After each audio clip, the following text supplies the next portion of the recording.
everybody, welcome back to my channel, and today we're going to be discussing the Real Housewives of Atlanta episode 2. So go ahead, sit back, grab a snack, and let's get into this review.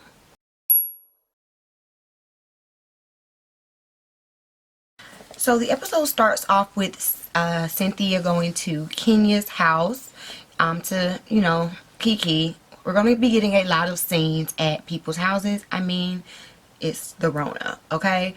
So as they're sitting there, outside, it's 93 degrees, hot and stuff. Kenya lets us know that we are going to be meeting Latoya. I believe her name is Latoya Forever over here on the YouTube.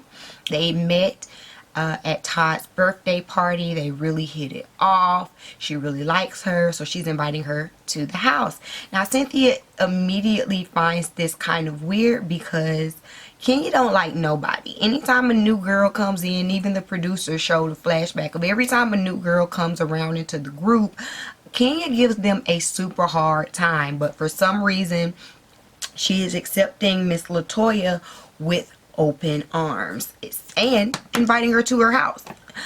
So Latoya gets there. I loved her braids. Her braids were super pretty. She had like knotless, square parted, like really long box braids. They were super cute.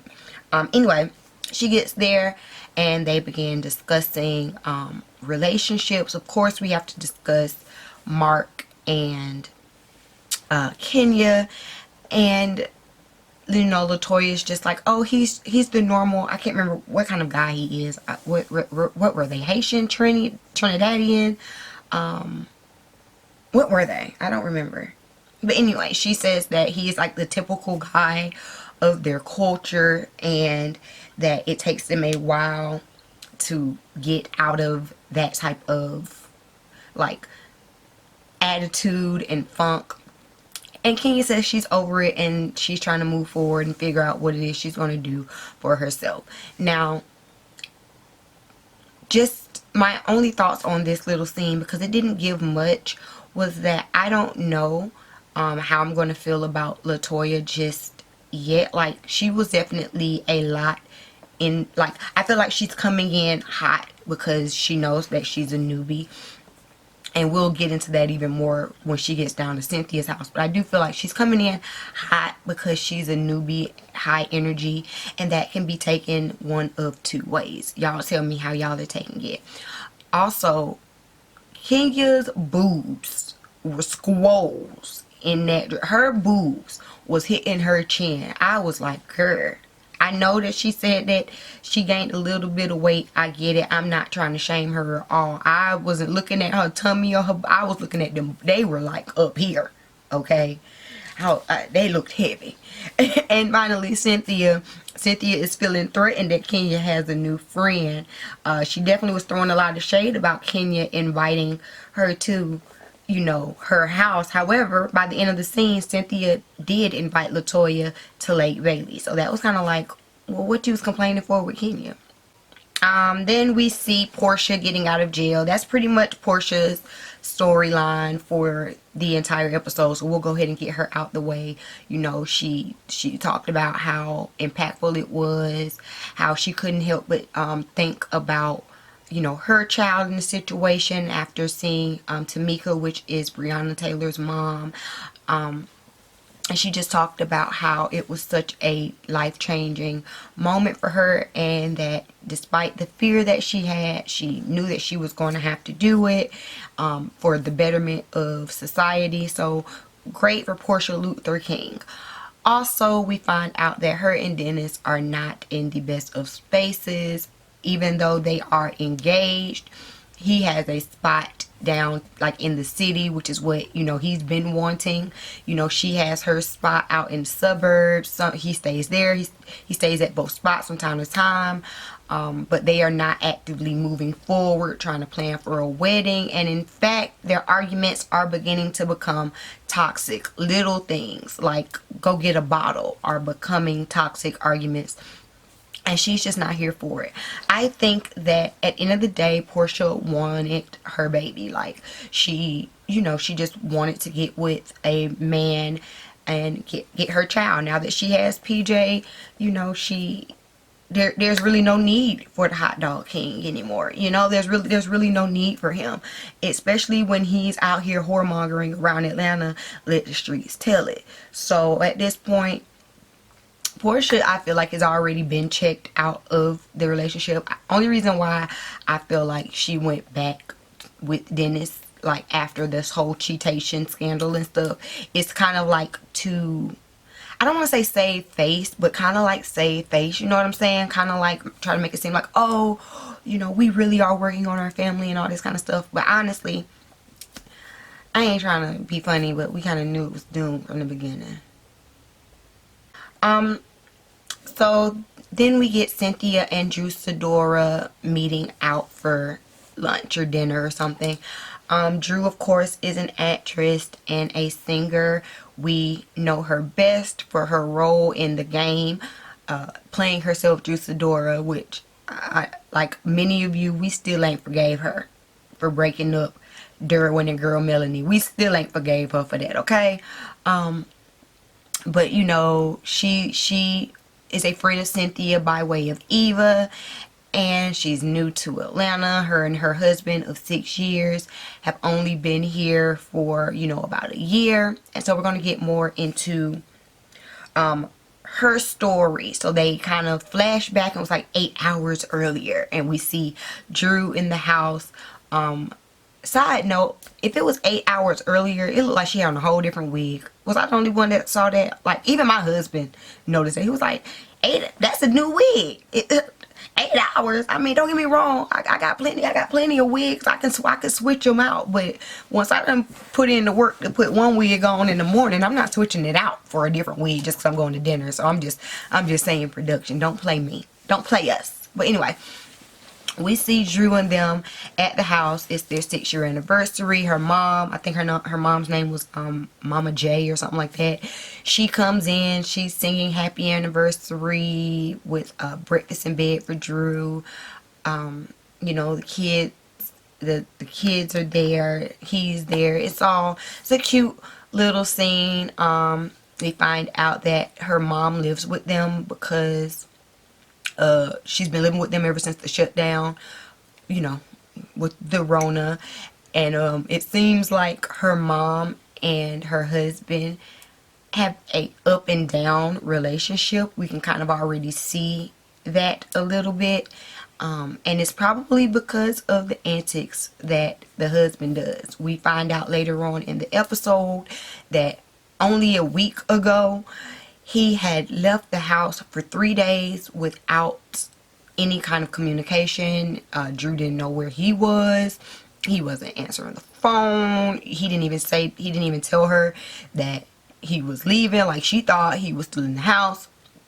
And her mom was there to see all of that. So we can already see this is probably going to be another like mini Mama Joyce type of situation. And he might be deserving of it. Like, the difference between Mama Joyce and Mama J is like, you know, Mama Joyce just is crazy just because. This Mama J's reasons might be a little bit more warranted. But again, we'll get further into that a little bit later in the episode. Candy, this episode, it was focused around Riley and her graduation. Riley graduated high school. Candy reminisced on her graduation and how, you know, she was in the group. They had a concert or something, a show that day. She had to fly back to do her graduation. They almost missed the show. It's a really big deal. Yay. You know, Candy's so proud. She's almost in tears. You know, Riley gets some money from Todd for graduation. Not much to see there. So finally we get to Cynthia's house. Cynthia's hosting a little get together at her home, and the first people to arrive are Latoya and Kenya. They arrive together. They come on in, and I do not want to judge Latoya too harshly just because this is our first episode seeing her. But the way that she was interacting at Cynthia's house, I don't know if she was just like excited to be on camera, if she was a little lit from some wine, if this is authentically her. I don't know. But I felt like she was doing a lot. Like she was like super shady from the beginning. Like, and it's almost like, I mean, and don't get me wrong, it's not any heavy shade. It's light shade, but it's also like, girl, you're new. Like, I don't want to have to talk to her like I talked to Wendy in Potomac. But girl, you're new here. Let us figure out if we even like you before you come in and you shade Cynthia. You know, she came in, she's like, oh yes, of course I love cold meatballs. Or when Drew came in, she's talking about, oh, it looks like she has a pet on her head. Like, it was just like, Latoya, you're doing a bit much, my love. And I don't know. I don't know if I like it. I don't. Even that interaction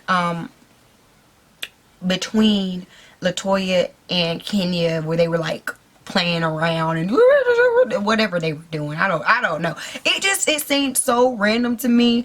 Mike's face was my face. Like, what is happening here? I'm so confused. Am I the only one that's confused? Because I was confused. Anyway, we get Marlo. Marlo comes in. I don't remember, like, she had on some kind of like little multicolored thing. It had a corset on it. It was okay. I was kind of confused at the corset part of it, and that's when Kenya makes a little jab at Marlo, saying that, you know, she's definitely fallen off. And they show like a little flashback of one of her outfits. And I'm not gonna lie, the last season specifically, Marlo, some of Marlo's outfit choices, I don't know if they were name brand or not. I just know that, like, they were not figure flattering and they were almost too youthful. I'm not age shaming. That's not what I'm saying. However, like, there are some things that you don't wear just based off of your age, or like, it sounds really bad, but I'm just saying, like, I'm 30. I don't wear the same things that I wore when I was 20. Some things I will not wear, or I might wear them differently. So, you know, I still wear my crop tops, but like when I was 20, I wear my crop top and my booty shorts because that's what I was on. I'm 30. I ain't on that. I wear my crop top and maybe a little high waist pant, you know, you know, some balance. You know what I'm saying? When you get a little, when you are more seasoned, you find ways to be sexy, but you don't have to be showy. And Marlo is a very showy type of person, and it's starting to borderline tacky, and we don't want that for Marlo. Like, Marlo has been known for giving us the fashions, and that's what I want to keep seeing from her. And I do agree with Kenya, she's kind of falling off a little bit, so I hope she steps it up moving forward through the season, but we'll see. So then they get on to a discussion about sugar daddies, and of course this is a discussion for Marlo, because I mean, Marlo is queen sugar daddy, right? Like, we've known her for being a sugar baby. That's how she has her wealth. We don't know anything else about Marlo besides her dating older rich white men for money. I'm not going to say for money, but with the benefit of money. You get what I'm saying? So the fact that when they were talking about sugar daddies and Latoya is just, you know, she's very open, talking about how she used to be a stripper, and, you know, her sugar daddy bought her first car and all this stuff. And the fact that Marlo was kind of trying to sit there and act oblivious as if you don't know that lifestyle was very confusing. Like, again, now, Marlo, we've been watching you for how many seasons? We know what you do and how you get down, honey. Don't try to play us. We see each other. Okay? I'm just saying. I'm not gonna lie, I had to put the boy down for a nap, so I missed a little piece right when Latoya was like, Drew, that's why I don't like you. But I know that they tried to hype that up, but she was literally just talking about, you know, why we all don't like Drew, which is from the game. But you can tell that Kenya and Latoya are going to be like this and on a side together, and for whatever reason, honestly, I think Kenya doesn't see it for Drew. Anytime any type of actress comes around the group, it seems that Kenya has an issue, and it's because Kenya really did want to be an actress and she wanted to be known for that, and she just never was and never will be. And even though we don't like Drew from the game, we do know Drew is an actress. We have seen Drew in many things. She's, you know, we've seen her in various roles. She's still acting, you know, currently she was doing a stage play with Leon. So, like, I think it's always that insecurity that comes out of Kenya whenever she's around someone who is a bit more accomplished in the things that she wants to be in, and it's like Kenya's claws come out immediately and she starts throwing shade. So I already see that Kenya and Drew are not going to see it for each other, and it's because Kenya's going to do what she normally does, which is bully and haze the new girl, which is why it's so weird that she's so up Latoya's butt. So eventually they all end up sitting outside, and we're getting to know the girls a little bit more, and we start talking about Drew's relationship. And that's when she, you know, explained to the girls how she had been married for she has been married for 6 years, and how they go through their ups and downs, and every other day they are talking about getting divorced. And while they're doing all of this, I just noticed Kenya sitting in the back, honey, with the plucked face, not saying nothing, because she does not want the conversation to get on her and her divorce. But we get a little bit more insight into it, and at some point they were talking about separations, and I just wanted to bring this point up because while they were talking about, you know, being separated and what that means, whether that means dating or not, I am in the mindset or the thought process of, if you are separated within a marriage, you're still married. Until there are papers signed, until there is a divorce decree, you are still married. So in my opinion, there should not be any dating. Like, that should not be a thing. Like, I know I'm probably in the minority in this thought process, but that is my opinion. That's what I feel. I don't think a separation is not a divorce. Those are two different things. If they were the same thing, they would be the same word. A separation is not a divorce. So in my opinion, if you are separated, that's not free reign for you to go out and live like a single person, because you're not single. You're still not single. And apparently, like I said, I believe Drew was on my side with that, but apparently I'm the only person, I guess, that feels that way mostly. Like, you know, y'all tell me what y'all think down below. If you're separated from your husband or your wife, if you're separated from your spouse, does that mean that you're allowed to go and date? So at some point, Kenya and Cynthia kind of step aside and have a little sidebar, and Kenya just says that, you know, speaking of, you know, all this separation and divorce talk, I have decided that I am going to go ahead and move forward with divorcing Mark. But before I do that, I think it would just be in our best interest to get custody figured out and possibly a post-nup figured out, so that things can run a little bit smoother, because he's probably gonna give me a hard time. Cynthia's like, do you really think he's going to act like that? Kenya's like, yes. And Kenya knows, I'm trying not to cuss y'all, but Kenya knows the which ways that Mark can act, and so she's just trying to get her ducks in a row. But she is really trying to do it as respectfully as possible. She says she wants to have a conversation with him. She don't just want to serve him with papers, and she wants him to be on the same page. Lastly, we get to Drew and her husband. I'm gonna have to find out his name because I don't know it, but Drew and her husband's anniversary dinner, and what they had a private chef and chocolate covered strawberries and all this kind of stuff. And then they get into a discussion on the relationship and how to make the relationship better for the next year. Now Drew was like, are you sure you want to go down this road? Because she already knew it was going to start an argument. Honestly, all of this cute little sweet little eating and carrying on like that wouldn't even been able to happen. It wouldn't even be able to go down with me, because I'm already confused as to why you felt like you could leave last week for 3 days and then you gonna come in here and feed me chocolate covered strawberries. A boo boo, no. But when they get on to the conversation, she says that she wants transparency in their relationship and that there has not been any, despite them going to counseling and talking about it. And she gets on to, well, you know, asking questions. Where were you? Where did you go? You know, and y'all, I was sitting in here, me and my mama and my husband and my stepdaddy, we were all sitting here. We was all watching it last night, y'all. Right, for real. We was all watching it. And the crazy that jumped out of the women in the room.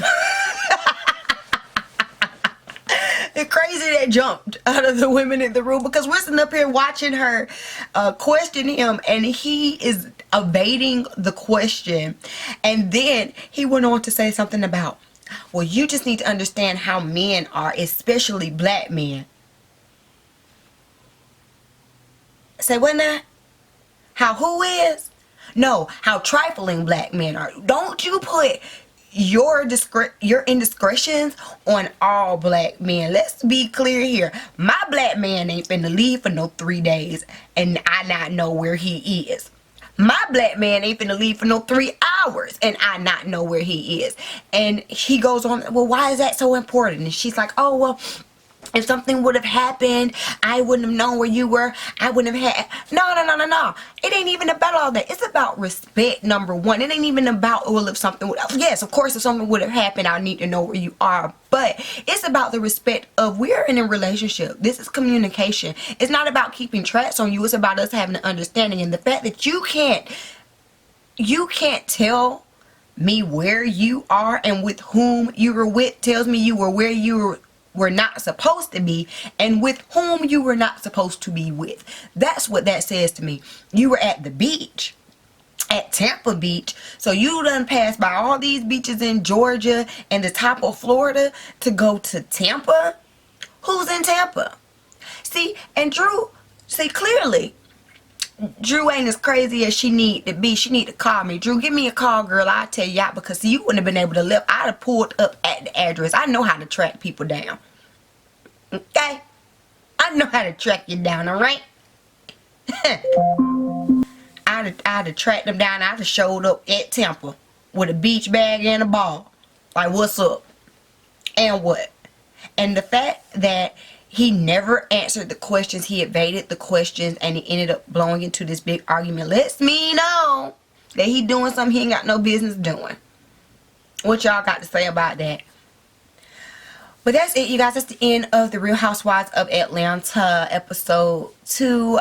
It was an okay episode. I mean, I don't know how long I've been doing the review, but I was able to give y'all a little something. Y'all tell me what you think.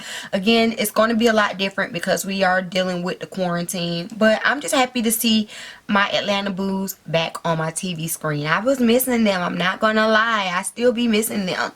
But that's it, y'all. Make sure you like, share, subscribe, and I will see y'all for another review very shortly. Peace.